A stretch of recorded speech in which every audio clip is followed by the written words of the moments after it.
Pernah nggak sih kita bertanya-tanya, kenapa ya ada peserta didik yang tampak sangat kesulitan dalam pelajaran matematika? Seringkali hal ini disebabkan karena peserta didik kurang memiliki kesadaran bilangan. Sulit bagi peserta didik untuk dapat menghitung tanpa memiliki kesadaran bilangan. Ini merupakan sebuah perjuangan untuk menemukan hubungan antara bilangan atau persamaan jika tanpa kesadaran bilangan. Peserta didik akan lebih sulit untuk menyelesaikan masalah pengukuran, geometri, dan data tanpa dimilikinya kesadaran bilangan. Jadi, mengapa pemahaman akan bilangan penting untuk membangun kemampuan numerasi peserta didik? Pemahaman akan bilangan merupakan kemampuan yang esensial yang menjadi prasyarat untuk kemampuan-kemampuan numerasi lainnya. Dengan kata lain, kesadaran bilangan adalah fondasi dasar untuk bangunan domain numerasi lainnya. Dengan pemahaman bilangan yang kuat, peserta didik dapat membangun strategi yang efisien dan akurat bagaimanapun bentuk masalah numerasi yang dihadapi. Nah, dari mana kita tahu peserta didik sudah memiliki kesadaran bilangan? Berikut ini ciri-ciri peserta didik dengan kesadaran bilangan. Memahami bilangan, memahami cara merepresentasikan bilangan, memahami hubungan antara bilangan dan sistem bilangan, menggunakan model visual, menggunakan strategi penalaran, melakukan komputasi dengan lancar, melakukan penaksiran yang masuk akal atau wajar. Kita kenalan yuk dengan Tobi, peserta didik baru kelas 1 SD yang sedang belajar numerasi.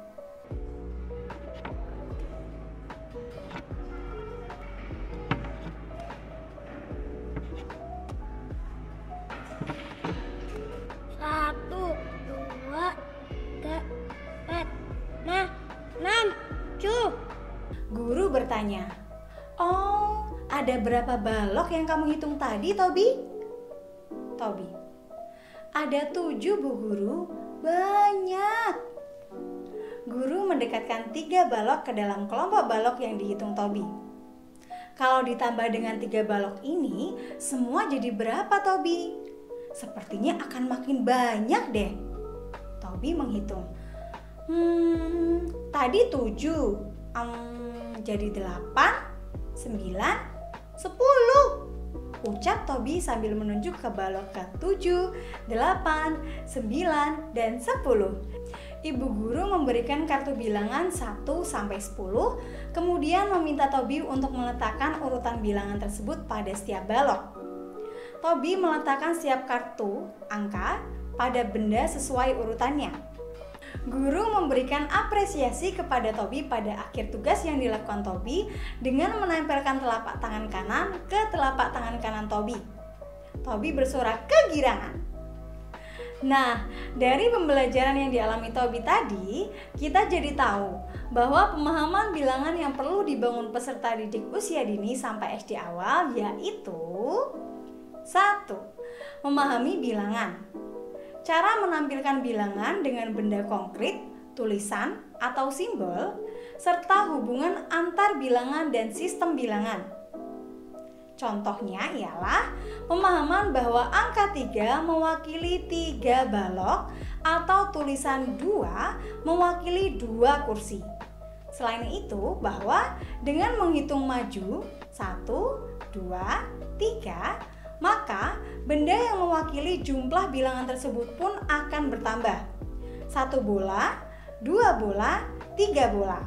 Serta pemahaman terkait nilai tempat. Misalnya bahwa angka 1 pada bilangan 12 memiliki nilai berbeda dengan angka 2. 2. Memahami makna dari operasi bilangan dan bagaimana suatu proses operasi bilangan saling terkait satu sama lain.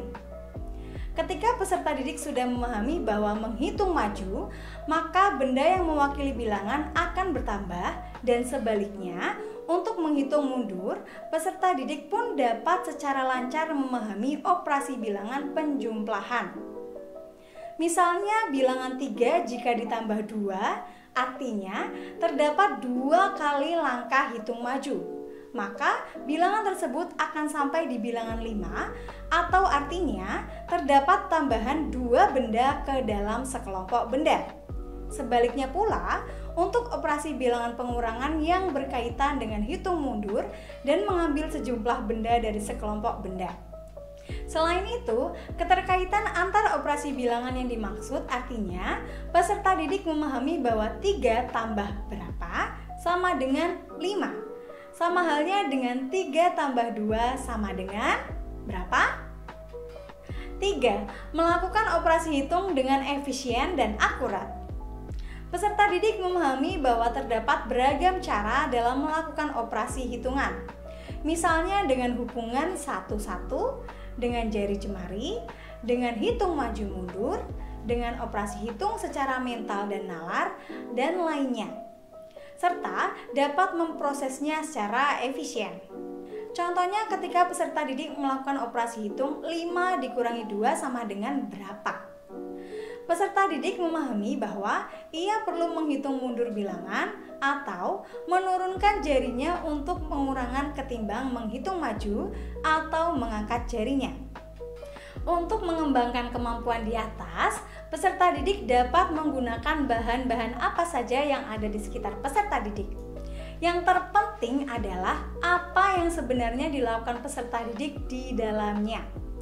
Lingkungan mungkin menyediakan makanan untuk berpikir matematis, tetapi keberadaan makanan untuk berpikir matematis di kelas tidak menjamin bahwa peserta didik akan mencernanya. Nah, disinilah peran guru untuk membantu peserta didik mengolahnya. Salah satu caranya dapat dilakukan dengan memberikan pertanyaan-pertanyaan pemicu ketika peserta didik bermain dengan alat belajarnya.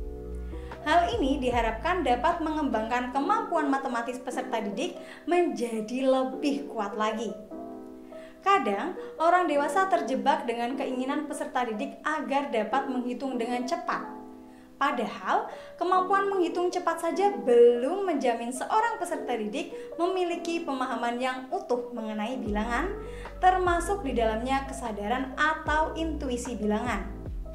Meskipun menghitung mungkin tampak sebagai proses yang sederhana, untuk dapat berhasil menghitung dengan pemahaman melibatkan proses yang tidak sederhana, berlapis-lapis, sehingga pembelajaran pun perlu dibangun secara bertahap. Jadi, benarkah bahwa hanya peserta didik tertentu yang memiliki gen matematika? Atau matematika hanya soal hitungan saja? Kita telah belajar banyak ya, bahwa matematika sebagai ilmu yang berhubungan dengan keabstrakan dapat dipelajari oleh semua peserta didik asalkan ia belajar sejak dini dengan cara yang tepat dan didukung oleh orang dewasa yang paham matematika. Menarik bukan? Mari kita dukung peserta didik kita memiliki dasar matematika yang kuat agar lebih mumpuni dalam menavigasi dunia.